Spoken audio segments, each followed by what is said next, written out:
बच्चे से खेल रहे थे, बकरी के बच्चे से खेल रहे थे। कहा अल्लाह के नबी, मेरे सरताज, मेरे शौहर, इसने आपकी तीनों आवाज़ें सुनी फिर भी नहीं आई, आइए इसको सज़ा दीजिए, इसको मारिए।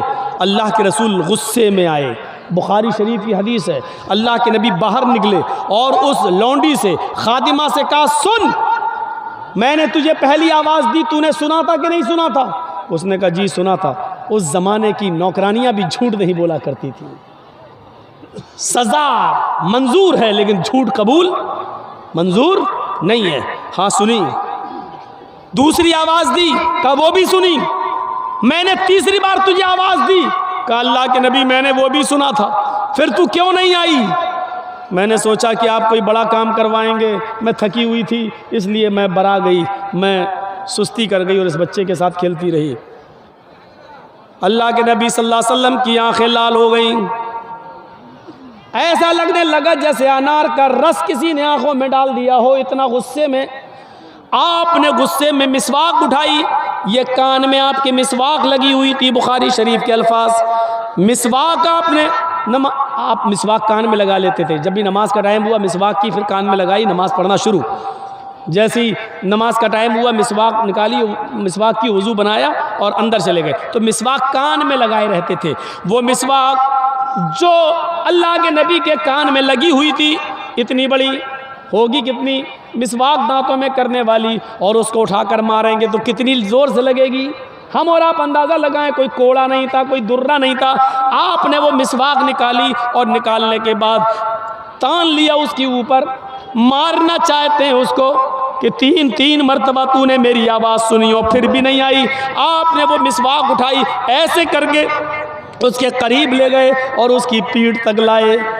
1-2 इंच जब पीठ रह गई, 1-2 इंच का फासला रह गया तो आपने मिसवाक रोक ली और मिसवाक कान में लगाई और रोते हुए आंखों में आंसू आ गए। रोते हुए आप फिर अपने हुजरे में चले आए। अम्मा आयशा कहने लगी, आए मेरे सरताज, उसने आपकी आवाज़ 3 बार सुनी और फिर भी नहीं आई। फिर आपने गुस्से में मिसवाक भी निकाली। मैंने सोचा 5-6-10 मिसवाक आप उसको मारेंगे, लेकिन आपने एक भी नहीं मारी। मिसवाक उठाई और आपने उसको तान लिया, उसकी पीठ के करीब तक ले गए, लेकिन रोक लिया, आपने मारा नहीं। ऐसा क्यों? बल्कि खुद रोने लगे। फरमाया, आयशा आयशा, मैंने गुस्से में मिसवाक उठा ली, मैंने उठाकर उसको मारना चाहा। जैसे ही मैं मारते हुए खींचते हुए उसको उसकी पीठ तक ले जाने लगा, मेरे जहन में ये सवाल आया, आए मोहम्मद सल्लल्लाहु अलैहि वसल्लम, उसने जो गलती की है तुझे नहीं मालूम उस गलती की सज़ा कितनी है? ये तेरा मिसवाक मारना और मिसवाक से उसकी पीठ पर इतनी जोर से लग जाना, कहीं ऐसा ना हो ये तेरी दी हुई सज़ा उसके जुर्म से, उसकी गलती से कहीं ज़्यादा ना हो जाए।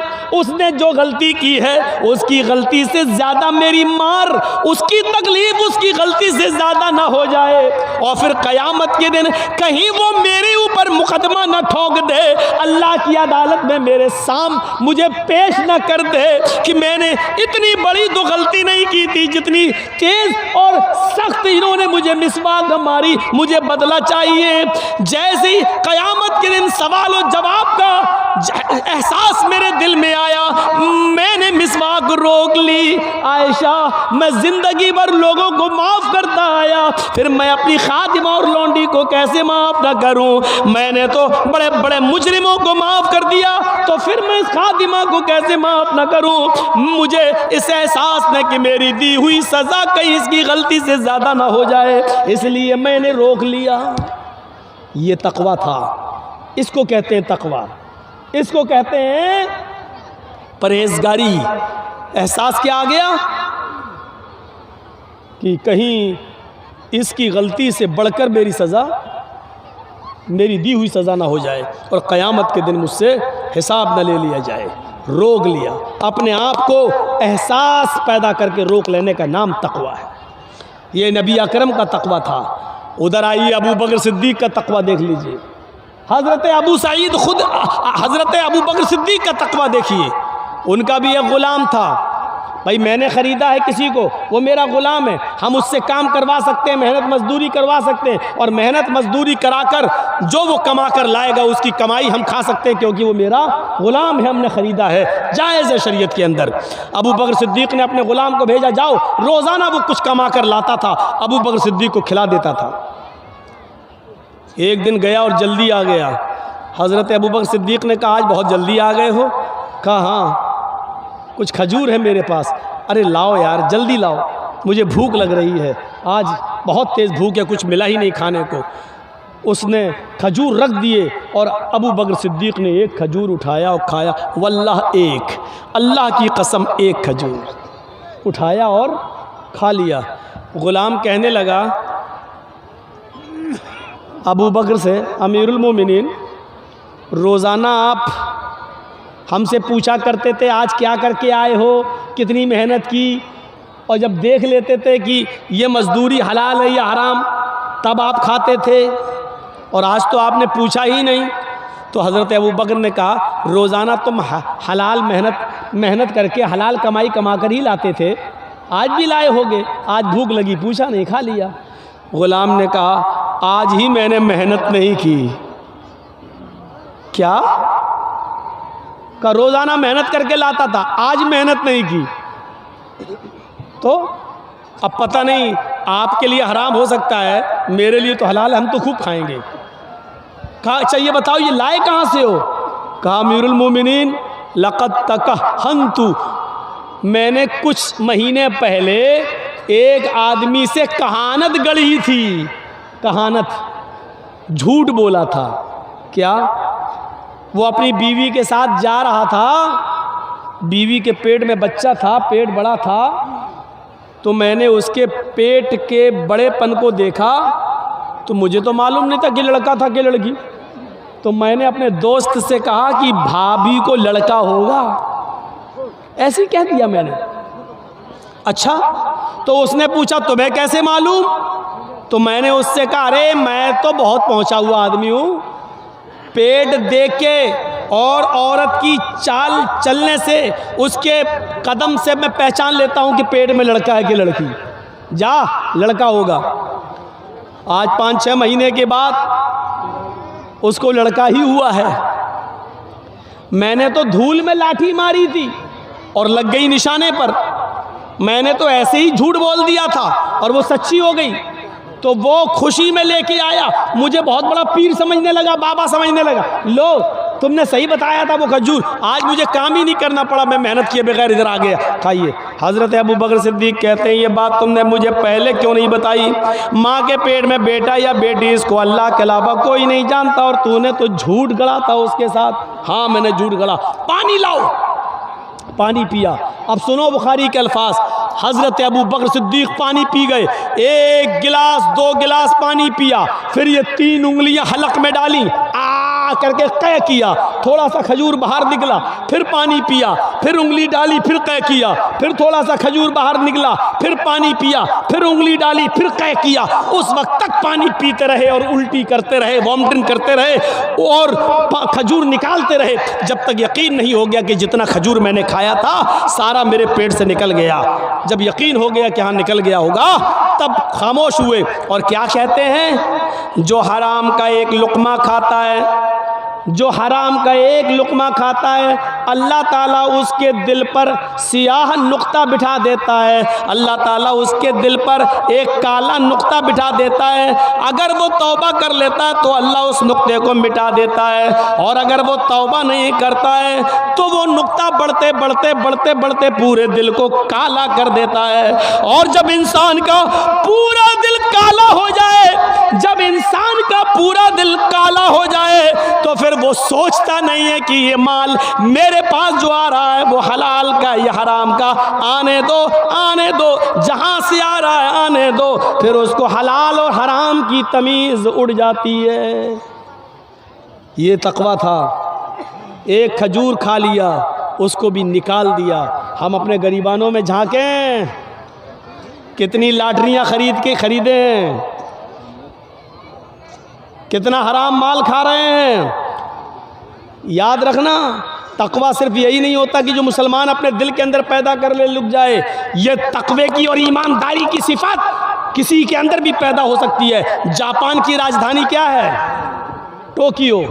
जापान की राजधानी टोक्यो, और टोक्यो के अंदर एक टैक्सी ड्राइवर गैर मुस्लिम, एक टैक्सी ड्राइवर गैर मुस्लिम, आपके इसी हिंदुस्तान का हिंदू टैक्सी ड्राइवर हिंदू, कौन? इसी भारत का। मेरे प्यारे साथियों, जरा तसव्वुर कीजिए, उस जापान पर सऊदी अरब का एक आदमी जाता है, उसने एयरपोर्ट से उसको रिसीव किया और टैक्सी ड्राइवर से उस सऊदिया के आदमी ने पूछा मुझे फला फला होटल में जाना है। उसने कहा आइए बैठ जाइए।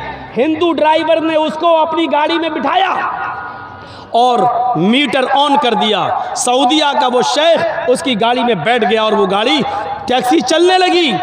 उसने मीटर डाउन कर दिया, थोड़ी देर के बाद उसने मीटर उठा दिया, थोड़ी देर के बाद उसने मीटर ऑफ कर दिया और फिर काफ़ी दूर 5-6 किलोमीटर के बाद फिर वो किसी चौराहे पर आया और आने के बाद उसने फिर मीटर को डाउन कर दिया और फिर वहाँ से लेके चला और चलने के बाद उसको उसके होटल पे पहुँचा दिया।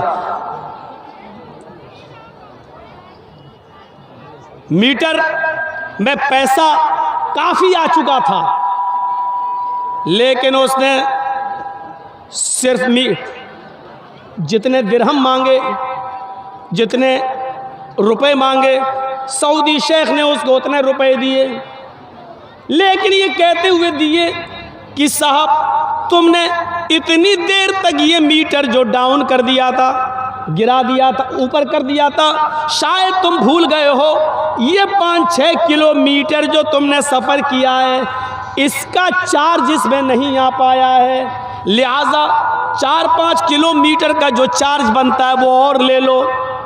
उस आदमी ने, टैक्सी ड्राइवर ने जो जवाब दिया वो है मुसलमानों, हिंदू ही सही, लेकिन उसका ये तमाचा हमारे मुंह पर आज भी पड़ रहा है और पड़ता रहेगा। उसने वो जवाब दिया नहीं साहब, मैंने मीटर जानबूझकर ऊपर कर लिया था इसलिए कि आपने मुझे जिस होटल में जाने के लिए कहा था, मैं धोखे से रास्ता क्रॉस करके जिस चौराहे से मुझे मुड़ना था मैं मुड़ नहीं पाया, मैं आगे निकल गया। अब मुझे लौट कर मैं उस चौराहे पे आ नहीं सकता था, उसकी पेनाल्टी बहुत ज़्यादा थी, फिर मुझे एक लंबा चक्कर 5-6 किलोमीटर का लगाना था, उसके बगैर मैं उस चौराहे पर नहीं आ सकता था, लिहाजा मैंने उतनी दूर के लिए मीटर मैंने ऊपर कर दिया ताकि इसका बिल ना आए। जब गलती मेरी थी तो उसका चार्ज मैं आपसे क्यों लूं? जब गलती मेरी थी तो उसका चार्ज मैं आपसे कैसे लूं? ये मेरे धर्म ने नहीं सिखलाया, ये मेरी मानवता ने मुझे नहीं सिखलाया, लिहाजा जो चार्ज बनता है वो मैंने आपसे ले लिया। इस सफ़र में मैं नुकसान में गया हूँ, मेरा फ़ायदा नहीं हुआ, लेकिन मैं अपनी गलती का चार्ज आपसे नहीं ले सकता हूँ। बहुत देने की कोशिश की। उसने कहा मैं इंडिया से यहाँ हलाल कमाई कमाने के लिए आया हूँ, मैं जितना कमाऊँगा उतना ही मैं यहाँ से लेके नहीं जाऊँगा, लिहाजा मैं इतना ही लूँगा। उस हिंदू की इस ईमानदारी को मैं सलाम कहता हूँ। मेरे भाइयों, उसने उसी तालीम पर अमल किया जो तालीम जनाब मोहम्मद रसूलुल्लाह सल्लल्लाहु अलैहि वसल्लम ने बताई।